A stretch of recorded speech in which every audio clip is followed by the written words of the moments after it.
நல்ல மேய்ப்பன் குரலை கேட்பேன், நாளும் பின் தொடர்வேன்.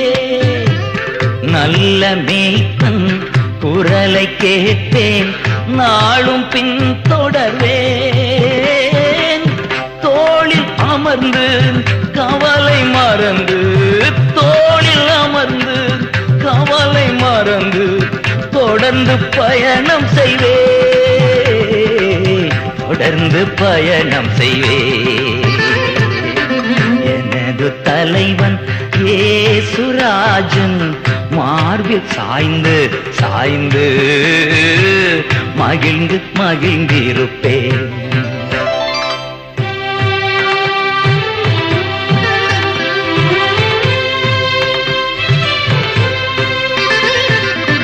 பசும்புல் மேய்ச்சல் அமர்ந்த தண்ணீர்